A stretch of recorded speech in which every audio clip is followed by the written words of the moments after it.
So now that we know what Flutter is, or that we at least have a rough idea about that, let's have a look at the architecture of a Flutter application. And there, the most important thing, which you'll see over and over throughout the course, is that Flutter has that idea of building user interfaces as code. That's called UI as code. You build a widget tree in your Flutter apps, and I'll come back to that in a second. In the end, the idea is that you will have no visual drag and drop editor for adding buttons or text inputs to your screens to what the user sees. Instead, you'll work only in code. We'll write everything in code, and whilst this might sound intimidating at first, you will see that Flutter has a really nice approach for that, which makes creating interfaces with this UI as code approach a breeze. Now, besides this core idea of how you build your apps in Flutter, this UI as code approach, it's also important to understand that Flutter apps do actually embrace platform differences whilst being based on one code base.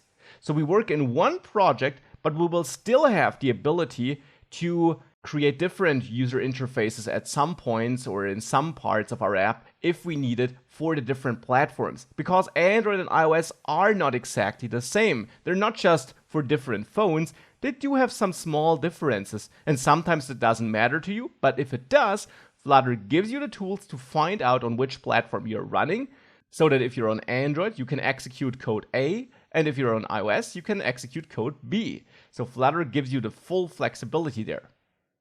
Now let's first of all have a look at that widget thing again. In Flutter, everything's a widget. That's important to understand. If you had an app that looks like this, then this is a bunch of widgets. For example, here, the app bar at the top with the tabs in there, that's one huge widget with a lot of smaller widgets in there. And all these elements on the screen are just widgets in the end. You build your entire screen, your entire app from such widgets. Actually, the whole page is a widget, and even the whole app is wrapped in one main widget. And a widget, as you will see throughout this course, is really just a code snippet, an instruction you place in your code. Something like, please render a button here. That's a widget. It'll be as simple as that. And your entire app is therefore built as a widget tree. You have this root widget, which is your app itself. Then you might have different screens there. On the different screens, you have different sections, and in there you might have text inputs, text outputs, buttons, tabs, drop-downs.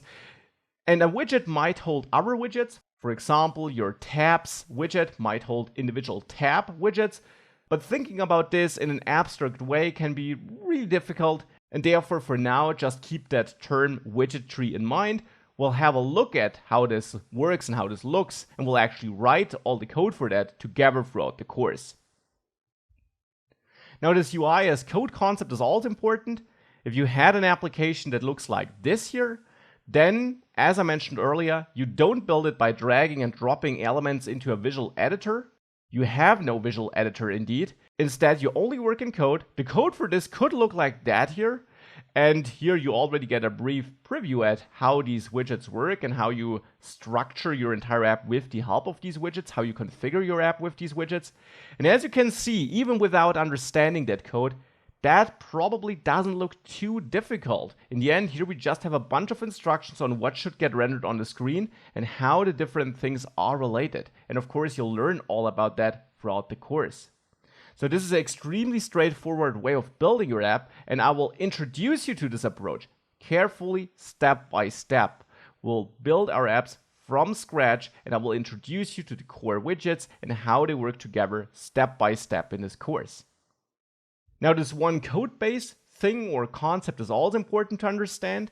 In the end, you will have a bunch of Dart files in your project, and these will make up your application, and you build an Android and an iOS app based on that one project.